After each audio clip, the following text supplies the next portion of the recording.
On an earlier occasion, I tried to explain to you the relationship between religion and political institutions and processes in India. I tried to show why religion is relevant to the study of political institutions and processes in post-colonial democratic Indian polity. Today I will try to refer to three interrelated issues. First, the question of secularization and communalization as the twin processes operating in Indian society in a very complex relationship, how they are distinct as social and political processes from one another, but also at the same time overlapping.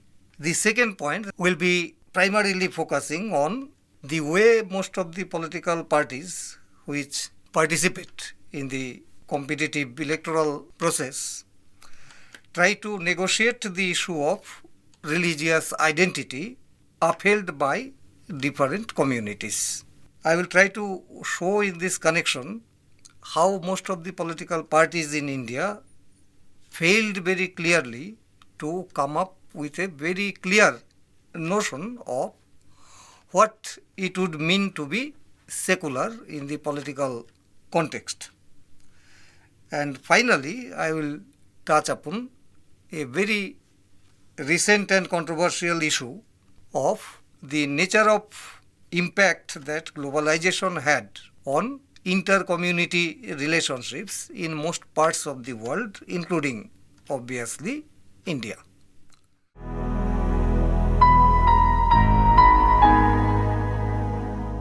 We find in India a very interesting scenario in which people in fact profess themselves to be secular while they are also at the same time sort of cherishing certain religious values, religious institutional norms and practices, and also trying to gain some sort of a political mileage, capitalizing on their distinctive religious identity. Long back, some of our nationalist leaders, in fact, tried to address this particular issue, and they argued very cogently that in India, primarily the communal identity is used as a kind of ploy to pursue some secular, these worldly interests. In fact, most of the religious communities try to secure certain material objectives and interests, and for this they have to often sort of take the help of their religious identity. In fact, referring to the Hindu-Muslim divide during the colonial period, Lala Lajpat Rai said that the religious divide is nothing but a kind of conflict between communities for laying their hands on some material gains. And this is particularly true about the aspiring middle class that takes a certain level of education, becomes sufficiently conscious about their rightful claims to the social resources, and also decide about some particular ways of laying their hands on such resources. And interreligious conflict often comes in handy for them to sort of have their material pursuits satisfied. The same argument, in fact, was placed in a different context by none other than Pandit Jawaharlal Nehru, who also very clearly stated in some of his major writings that in India, the religious identities, in fact, are nothing but ways of using secular ploys to have some these worldly gains. So most of the groups or elites representing the identity groups in religious terms are actually calculating politicians who try to pursue some material interests and make use of religion for these worldly gains. So, if this is taken seriously, one in fact would find very little difference in the twin processes of secularization and communalization. They often in fact go hand in hand in an overlapping manner.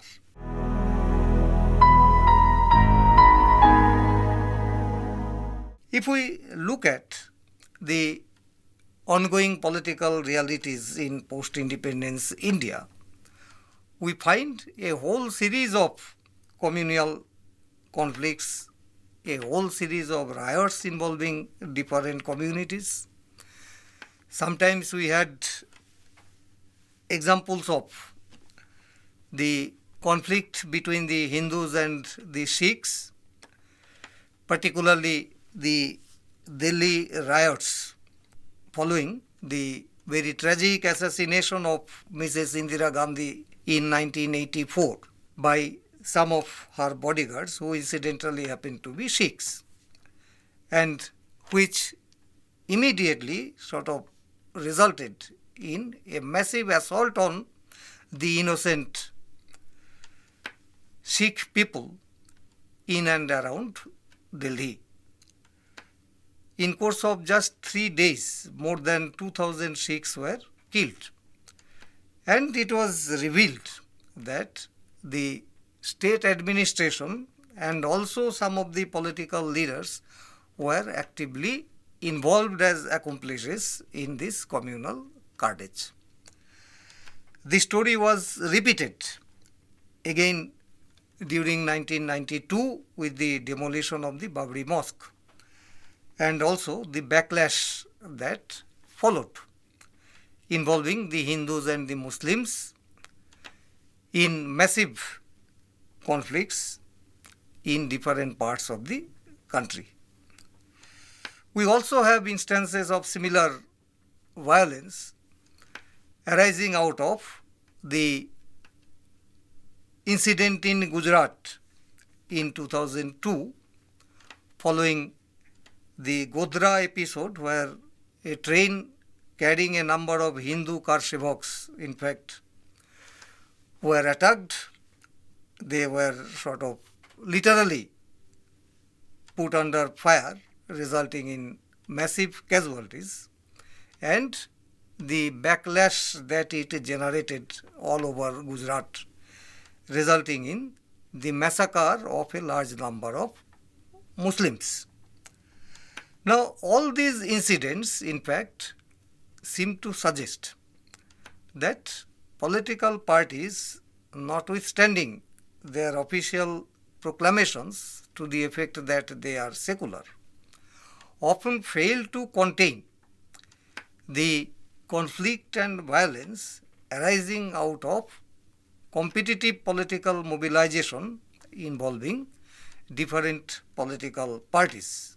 Most of this communal violence, in fact, takes place generally around the time of the elections, and political parties often are found to be trying to capitalize on it in order to expand their vote banks.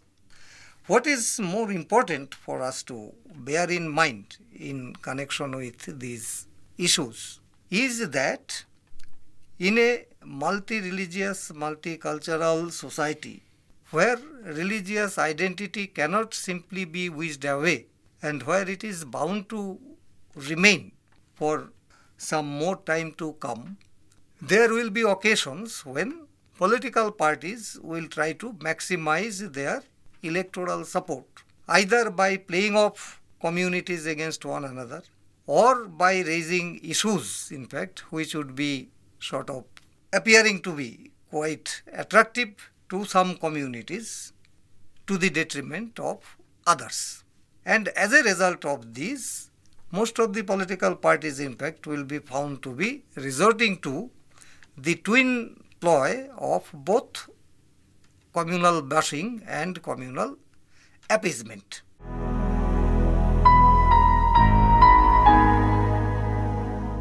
If we go through the records of most of the All India political parties, we may refer to the Indian National Congress, the BJP and also the left.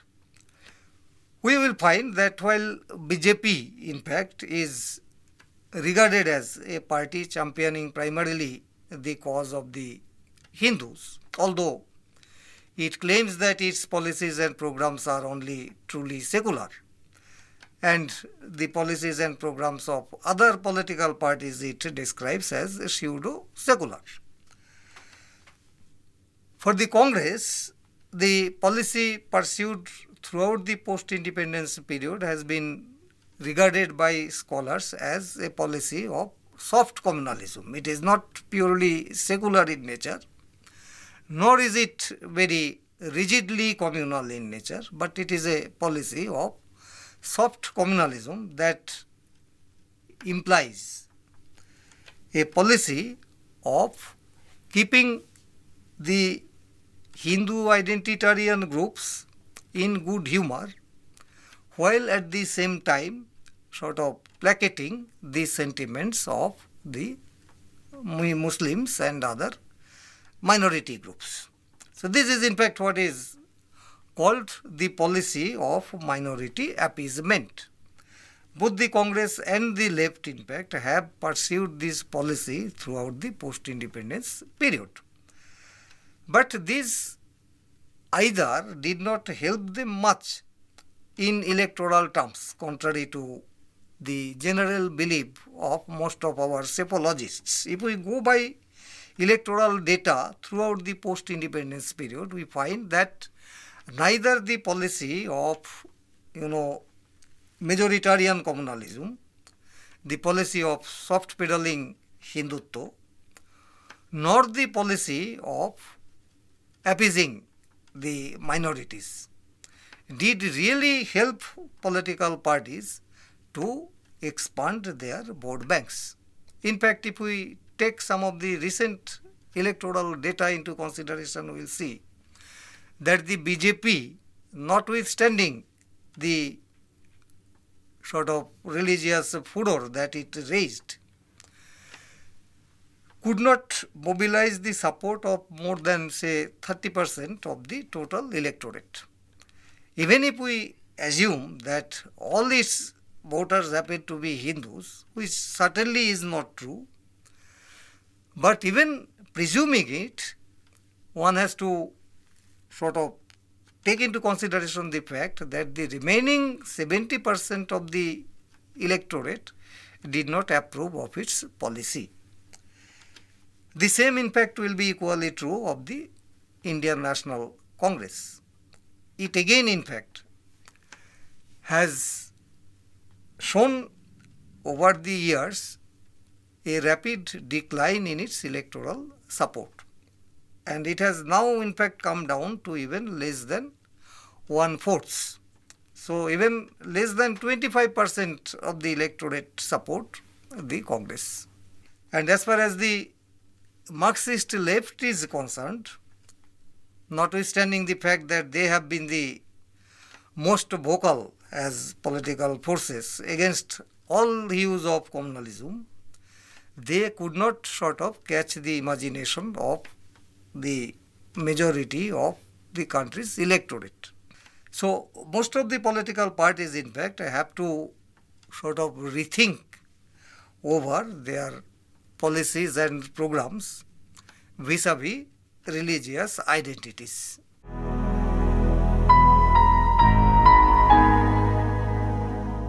As opposed to the mindset of the political elites belonging to different political parties, I would like to sort of refer to the general views of our ordinary men and women.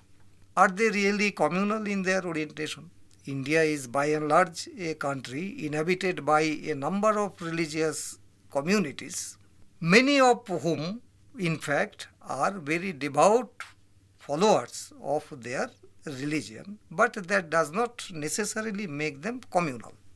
Contrary to that, I would also like to emphasize the fact that an overwhelming majority of the political elites of this country, representing the major political parties of our country, are communal without being religious in any serious sense of the term. Ordinary people of this country, in fact, cling to their religious faith and they learn to bear with lots of sufferings, lots of sacrifices. They also acquire the values of tolerance, of peace and harmony.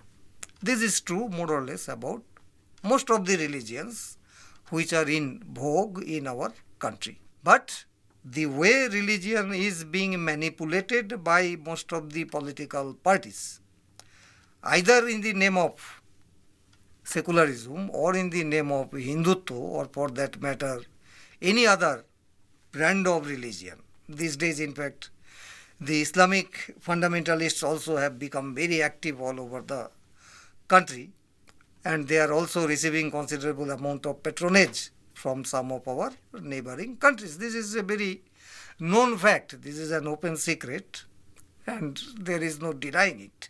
But they do not represent the values and sentiments of the ordinary people of this country. If one is religious but who is at the same time non-communal, if one can be accommodative to people of other faiths, that in fact would make for peace and social harmony. I think the common people of this country in fact are sufficiently conscious, sufficiently matured to sort of stick on to their faith about interreligious harmony. During the time of communal atrocities and violence, one has come across lots of instances where people cutting across religious faiths stood in support of one another, tried to defend people belonging to other communities, even at the cost of their lives.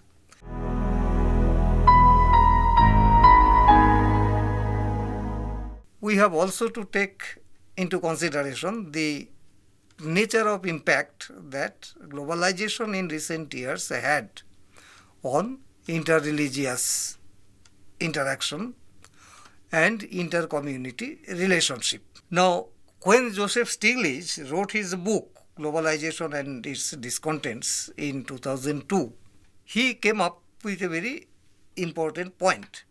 Apart from the economic considerations associated with globalization, on which Stiglitz of course had a lot of things to say.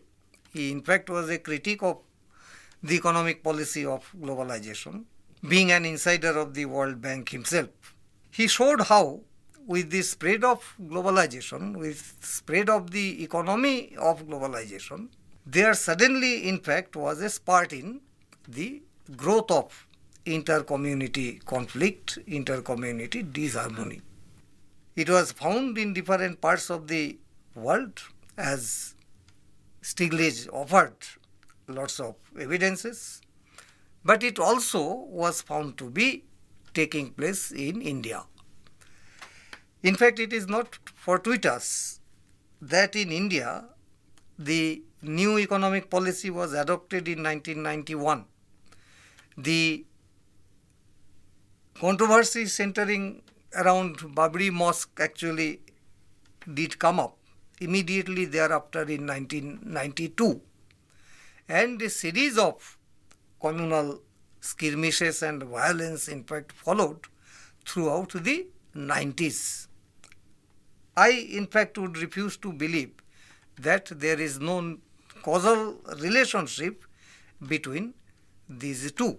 The way economic policies were changed, the way the state sort of started giving up its social responsibilities relating to welfare of the common people, relating to education, health, employment of common people, and at the same time would resort to a kind of policy of fomenting and instigating intergroup conflict and rivalry, though not very directly, but through its acts of omissions and commissions. Not only this, inter-community rivalry and violence, in fact, started making use of most of the new sort of technological devices that became very readily available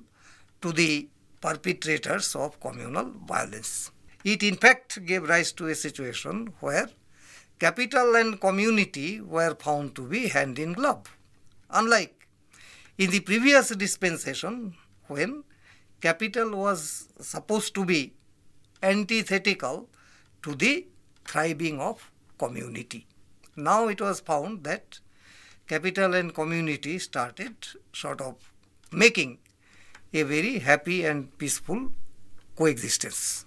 As a result, we find that in terms of social relationship, in terms of inter-community relations, intergroup relations, a process of deglobalization in fact has set in.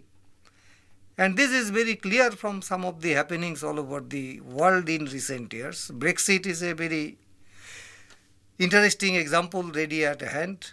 So as one scholar very rightly pointed out, in the new era, which is known as the era of globalization, it is found that the world village has not become very small.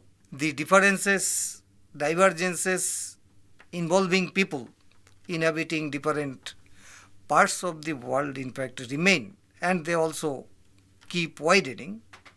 But people are becoming smaller and smaller in their mindset, in their attitudes, in their orientation to life. And this in a way in fact would sort of give sufficient impetus to the policies and practices of communalism. So that is why it is being apprehended by many that in the new post-globalized world scenario, inter-community relationships in fact are worsening rather than improving.